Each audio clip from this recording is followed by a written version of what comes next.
네, 그 다음은 저희가 이제 건축한 이야기를 좀 하고 싶습니다. 사실 열심히 전도하는 것도 있지만 8년 동안 열심히 건축하기도 했어요. 왜냐하면 저희 섬이 지금 엄청나게 개발되고 있기 때문에 교회가 가진 건물로는 개발되고 발전되는 지역사회에 발맞출 수 없다고 생각했었습니다. 그래서 저희가 그림을 좀 그려드리면 지금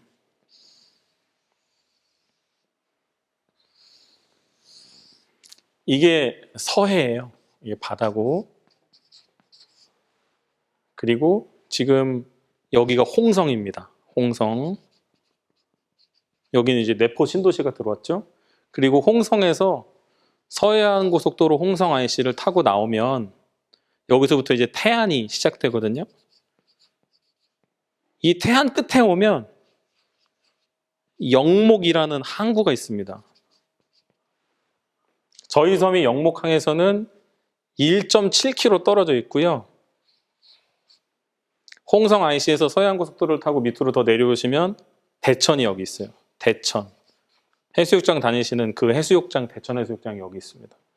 대천에서 저희 섬이 6.8km 떨어져 있어요. 1.2km 떨어져 있고. 그래서 지금 이 서해안의 수건 사업이 홍성 IC에서 태안을 지나 안면도를 통해서 영목항으로 원산도를 들어오는 것, 그리고 대천에서 지금까지는 뱃길로 저희 섬을 들어오게 됐거든요. 이 관광 벨트를 관통시켜서 연결하는 겁니다. 그러면 이렇게 돌아올 때, 대천으로 돌아올 때 1시간 40분을 15분으로 줄일 수 있어요.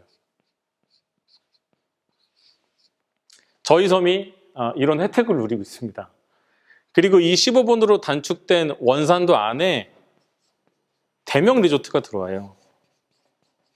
대명 리조트가 8천억을 들여서 1040객실, 아쿠아리움, 컨벤션 센터, 골프장이 함께 입점합니다. 그리고 지금 이미 다리는 개통된 상태고요. 6.8km짜리 해저 터널은 내년에 개통합니다. 부동산 가격이 지금 인천 부동산보다 훨씬 비싸요. 한 평에 400만 원, 500만 원 되는 부동산들도 많이 있고요. 그래서 저희가 이렇게 발전되는 시대에 30년 동안 한 번도 손보지 못한 교회를 가지고 전도하는 게 불가능하다고 기도했었습니다. 그리고 새 시대에 하나님께서 새 성전 주셔서 더 많은 영혼 구원할 수 있게 해달라고 계속 기도했었거든요. 그런데 문제는요, 저희가 가지고 있는 부동산이 없었습니다.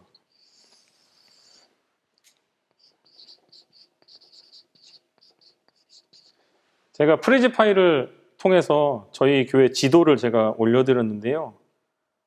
항공사진을 보시면 이따가 제가 설명을 드릴게요. 먼저 지금 준비한 사진은 다리가 연결되는 공사, 그리고 대명 리조트 조감도, 그리고 저희 교인들하고 함께 다리 위에서 찍은 사진들인데요. 이 부동산 얘기를 좀 해야 됩니다. 8년 동안 목회하면서 사실 제일 많은 공부를 한 건 부동산이었어요. 왜냐하면 교회가 이런 땅을 가지고 있었습니다. 아무것도 못 짓는 땅. 89제곱미터밖에 안 되는 젓가락 같은 땅을 가지고 있었어요.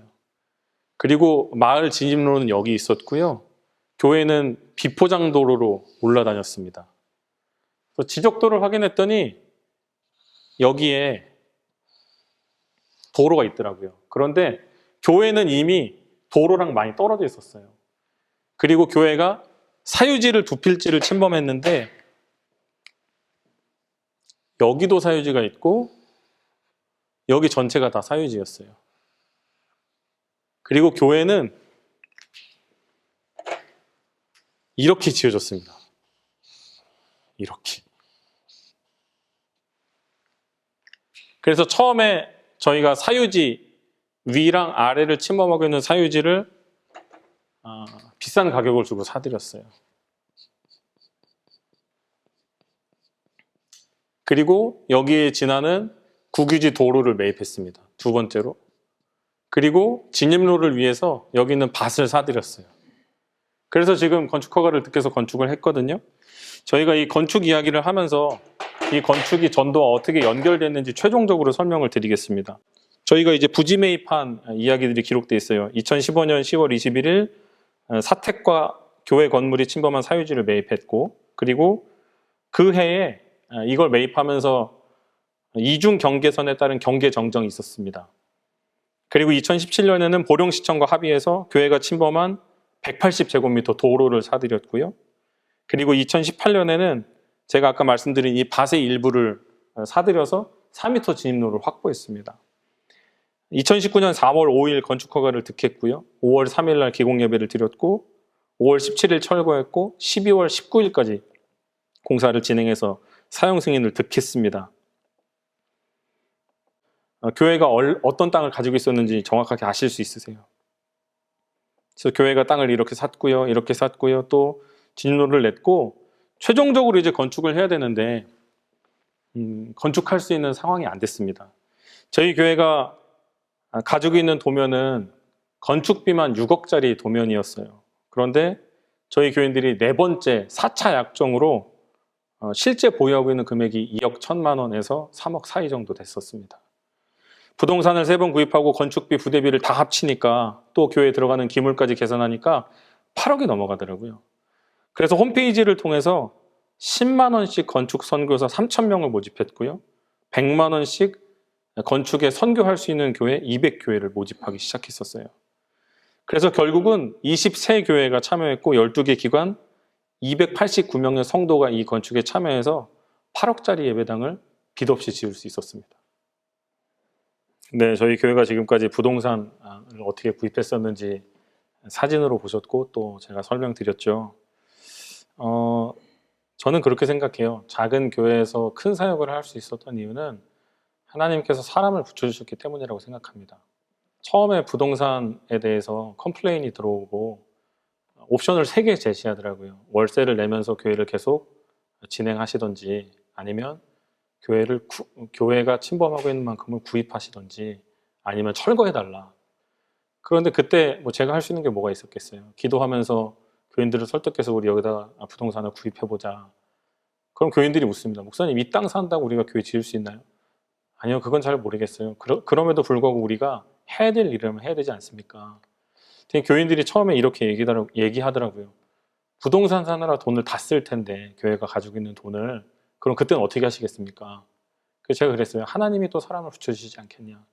그런데 어떤 일이 있었냐면요. 저희가 처음에 부동산을 구입하려고 할 때 계약하기로 한 날짜 하루 남겨놓고 1,100만 원 정도가 모자랐습니다. 계약은 하겠다고 큰 소리는 쳤는데 돈이 없는 거죠. 그래서 주일 예배를 드리면서 정말 많이 울었어요. 저희 교인들이. 목사님, 우리 내일 계약하기로 했는데 어떻게 해야 됩니까? 제가 그랬죠. 걱정하지 말고 하나님 일하시는 거 한번 기다려보자. 내일 당장 목사님 용산 가서 계약서 쓰기로 하시지 않았냐. 계약금 줘야 되고 이제 잔금도 치러야 되는데 어떻게 하실 거냐. 우리 좀 기다려보자. 그런데 그날 피서하기 위해서 여행을 온 한 가정이 저희 교회에서 예배를 드리고 오후에 저를 찾아온 일이 있었어요. 집에서 쉬고 있는데 전도사님 드릴 말씀이 있습니다. 그래서 어떤 일이시죠? 그랬더니 그분이 하시는 말씀이 예배를 드리고 집으로 가려고 하는데 발걸음이 떨어지지 않아서 다시 왔습니다. 그리고 내일 부동산을 구입하신다고 소문을 들었는데 우리 가정에서 준비할 수 있는 만큼의 헌금을 드리겠습니다. 그리고 그날 500만 원짜리 2덩이를 놓고 가셨어요. 그래서 결국 저희가 첫 번째 부동산을 그렇게 구입했고요. 두 번째, 세 번째 부동산도 마찬가지였어요. 돈이 있어서 뭘 한 게 아니고 기도하고 하나님 일하시는 걸 기다려보자. 건축도 마찬가지입니다. 제가 지금 저희 교회 사진을 보여드리고 있는데요. 이 사진 보시면 알 수 있으세요. 이 교회가 30년 됐거든요. 그런데 30년 전에 다른 교회가 철거하는 폐자재를 떼어다가 지은 교회입니다. 그러니 이게 교회 같았겠어요? 사택 같았겠어요? 사택에서는 처음에 부임했더니 집 안에 뱀, 쥐, 도마뱀, 고순 이런 게 다 들어와요. 두더지까지 다 들어와요. 그래서 부임하자마자 그 다음날 새벽에 일어나서 전체 집을 다 점검했습니다. 가구 이삿짐 센터가 놓고 간 걸 다 다시 가운데로 몰아놓고 벽을 전체를 다 점검했어요. 나중에 봤더니 밑에 벽이 아무것도 없어요. 5cm짜리 샌드위치 패널로 사택을 지어놨는데 이 패널 밑에가 부식돼서 스티로폼도 없고 철판도 없는 겁니다. 완전히 뚫려 있는 거예요. 그래서 결국 신혼여행을 가는 그 5일 동안 저희 집을 제 사비를 들여서 전체를 수리하면서 살았습니다. 새 아이를 이 집에서 낳았는데요. 9평 반에서 7년 동안 살았어요. 온 집에는 나중에 철거하면서 보니까 곰팡이가 가득했고요. 아이들은 매년 철이 지날 때마다 폐렴으로 대학병원에 입원했었습니다. 그럼에도 불구하고 왜 이곳에서 8년간 목회했냐 물으신다면 정말 하나님께서 계속해서 인도하시는 것, 그리고 하나님의 기적들을 보게 하셨기 때문이었어요. 이 지금 교회 사진을 보시면 이 지붕도 정말 변변치 않습니다. 지붕이 아주 얇은 철판으로 덮어져 있는 교회고요. 그리고 단열 아무것도 안 돼 있어요. 겨울에는 교인들이 정말 새벽 예배를 하면서 입에서 입김이 나는 채로 기도를 하고 가야 되는 그런 교회였습니다. 그런데 하나님이 어떻게 이 교회를 새롭게 건축하게 하셨는가, 제가 동영상을 준비했거든요. 한번 보실까요?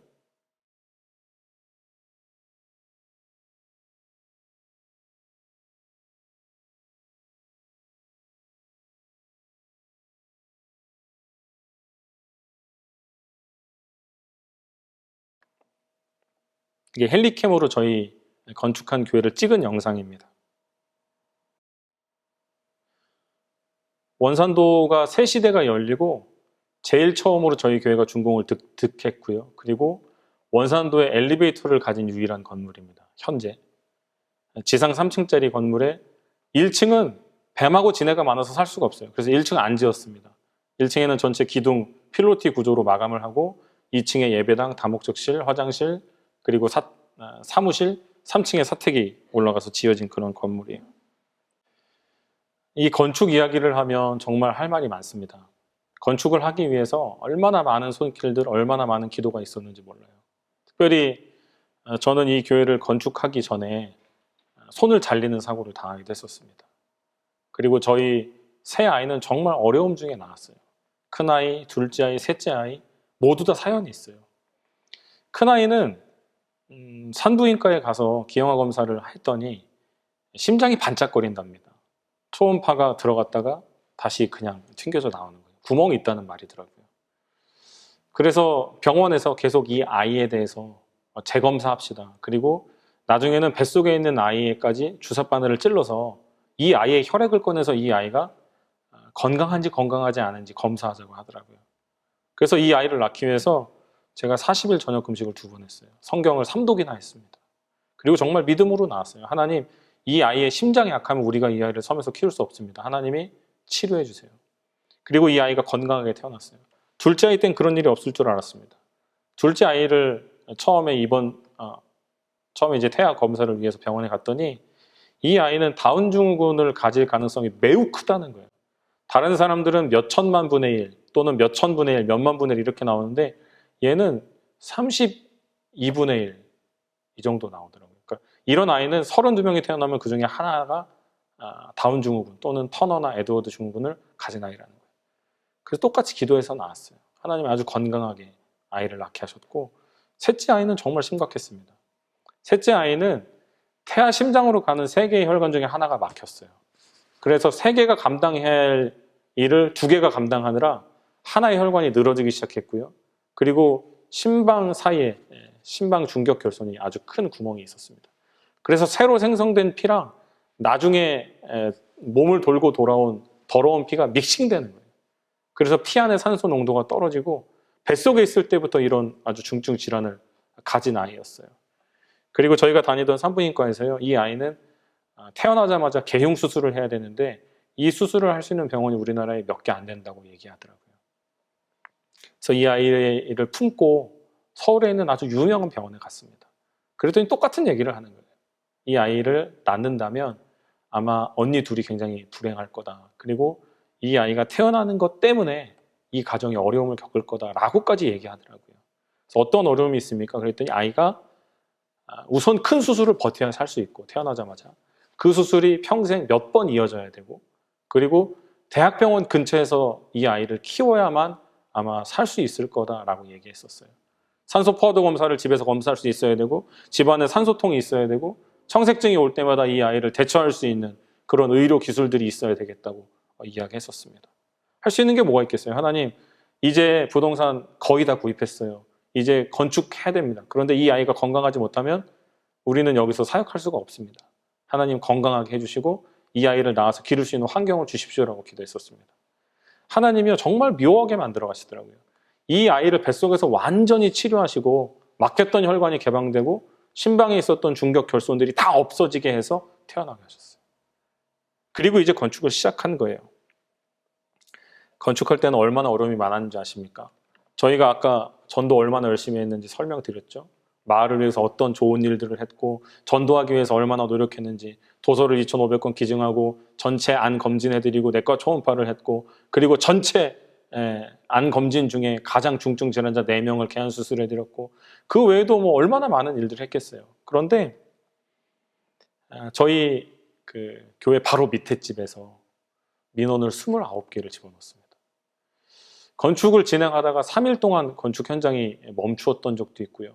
그 밑에 집에서 민원을 넣다가 해결이 안 되니까 저희 건설 현장에 들어와서 건설 현장을 손괴하는 일이 있었어요. 그리고 손괴한 것에 경찰 대응을 해서 그분은 나중에 형사 합의를 해야 될 정도의 그런 일들까지 있었습니다. 그럼에도 불구하고 저희가 확신을 가지고 이 건축을 할 수 있었던 이유는요.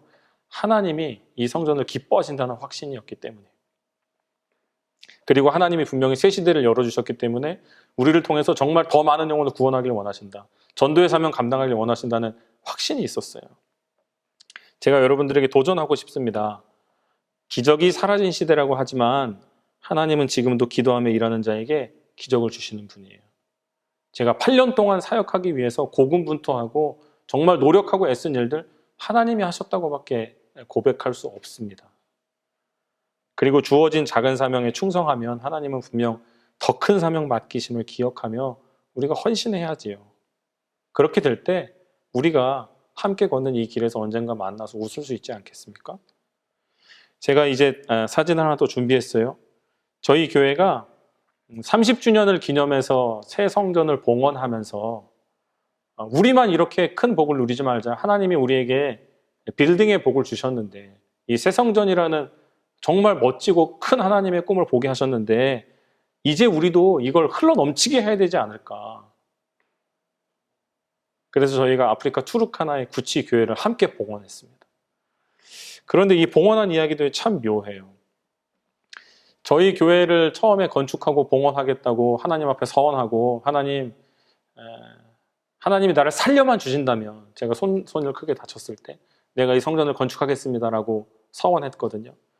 그리고 나서 정말 여러 교회에 편지를 보냈었어요. 그리고 정말 여러 기업들에 편지를 보냈습니다. 그중에 리스폰스가 있었던 교회는 단 한 교회였어요. 100만 원.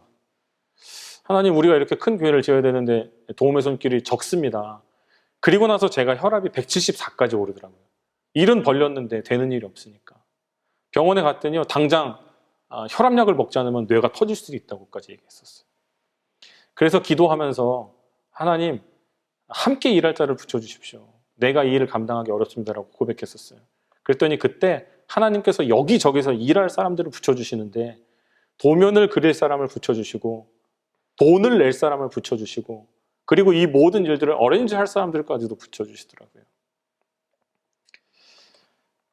그런데 한 가정을 제가 만났습니다. 저희 교회를 건축하기 위해서 여러 목사님들도 만나고 여러 성도님들도 만났는데 이 한 가정에서 저희 교회 건축비 전체 8억 건축비 중에 2억 원을 헌금했어요. 그리고 이 가정이 어떤 가정이냐면요. 이 가정의 할머님께서 고대 감리교회를 자기 집을 봉헌해서 세우셨고 당진 지방에 6개 교회를 세우셨어요. 총 7개 교회를 세우신 거죠. 그리고 그 가정의 손자, 손부가 저희 교회를 봉헌했고 그 가정의 아들 둘이 결혼할 때 또 교회를 봉헌해서 이번에 10번째 교회를 봉헌하게 된 거예요. 그런데 이런 일들이 있는데 가만히 있을 수가 없더라고요. 그래서 제가 기도하다가 하나님 우리에게 주신 이 빌딩의 복을 우리도 흘러 넘치게 하겠습니다 라고 기도했고 그걸 저희 교인들하고 나누었어요. 그랬더니 시골 할머니 한 분이 손을 들었습니다. 목사님 그러면요 나는 교회 기물 전체를 내가 봉헌하겠습니다. 2천만 원 정도 됐어요. 교회 기물이. 그래서 그 한 분이 2천만 원을 봉헌했고요. 그 옆에 있던 한 분이 또 손을 들어서 목사님 그럼 나는요 내가 이번에 평생 적금 들은 거 1,500만 원짜리 적금이 있는데 그 통장 하나님 앞에 드리겠습니다. 목사님 필요한 일에 써주십시오. 그래서 1,500만 원을 가지고 저희가 음향을 해결했어요. 그랬더니 그 옆에 있는 분이 또 손을 들어서 목사님 나는 마이크, 목사님 나는 부엌에 들어가는 싱크대요, 목사님 나는 교회에 들어가는 기물 중에 작은 거 하나 하겠습니다. 이런 일들이 계속 번졌어요. 근데 목사가 가만히 있을 수 없잖아요. 하나님 앞에 기도했습니다. 하나님 나는 뭘 해야 될까요? 하나님 이런 마음을 주신 거예요. 빌딩의 복을 흘러넘치게 하라. 그래서 저희 아이들 앞으로 정부가 지원해주는 금액을 차곡차곡 모았다가 이번에 이 교회를 저희 가정에서 봉헌했어요. 여기 보시면요, 흑인들이 한 200명 정도 나무 아래에 모여 있습니다. 그리고 선교사님이 그 흑인 한 명 한 명을 붙잡고 안수해주고 있고요. 그리고 거기서 복음을 전하는 그런 사진이에요. 그런데 이 사진을 가만히 들여다보면 없는 게 하나 있어요. 건물이 없습니다. 사람도 있고 선교사님도 있고 통역하는 사람도 있어요. 그런데 건물이 없어요. 그저 큰 나무 아래서 예배 드리고 있어요. 우리 교회가 아마 이랬던 것 같아요. 목사도 있고 교인도 있었지만 변변한 건물이 없었거든요. 그래서 여기에 우리 교회를 세우자. 그래서 아프리카 투르카나 구치교회를 30주년과 함께 기념해서 함께 봉헌했고요. 지금 아마 이 나무 아래에 멋진 교회가 지어지고 있을 겁니다. 그리고 마지막 사진은 봉헌 예배를 드리면서 함께 인사했던 사진을 제가 실었고요. 이제 정말 중요한 이야기를 좀 해봐야 됩니다. 제가 정말 많은 사람들을 만났어요. 정말 많은 목사님들을 만났고 정말 많은 신학생들을 만났고 정말 많은 사역자들을 만났었습니다. 그런데 전도하지 않는 분들이 많이 있더라고요. 생각해봤어요. 왜 이들이 전도하지 못할까? 왜 전도하지 않을까? 전도가 천하다고 여기는 것 같아요. 전도하는 사람 이상하다고 여기기도 하고요. 전도하는 것 내켜하지 않는 것 같았어요. 그래서 또 고민해봤습니다. 이들이 왜 전도에 대해서 이렇게 부정적인 시각을 가지고 있을까? 한 가지 결론에 이르렀습니다. 자신이 확신이 없는 거예요. 구원에 대한 확신이 있을까 고민해봐야 됩니다. 내가 전도하지 못하는 가장 큰 이유, 내 안에 구원에 대한 확신, 천국을 향한 소망이 있는가? 한번 진지하게 고민해 볼 필요가 있어요. 저는 8년 동안 이 섬에서 사역하면서 정말 하나님이 살아계시다는 사실을 여러 번 확인했었어요. 그리고 하나님이 여기 있는 영혼들을 정말 귀하게 여기시고 사랑하신다는 사실을 확인했어요. 지금도 저희 교인 중에는요, 새벽 예배를 드리고 가서 정한수를 떠놓고 비나이다 비나이다 하는 교인도 있어요.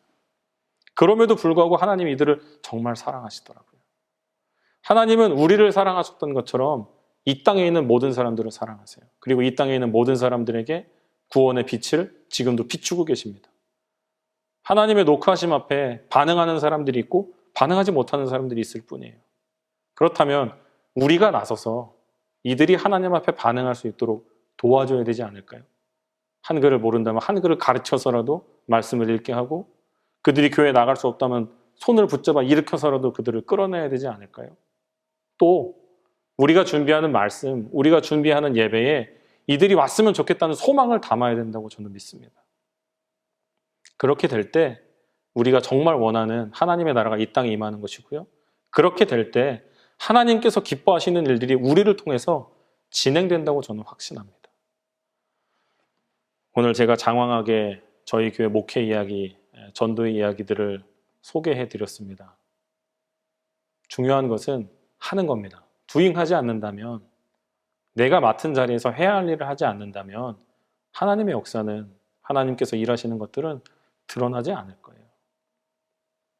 정말 바라기는 우리가 함께 이 수업을 들으면서 또 제가 아주 존경하고 제가 사랑하는 박동찬 목사님의 이 전도학 강의를 들으면서 여러분 안에 예수 그리스도를 향한 확신, 그리고 구원에 대한 소망, 저 영원한 천국을 향한 기쁨이 있게 되길 간절히 소원하면서 오늘 수업을 마치겠습니다.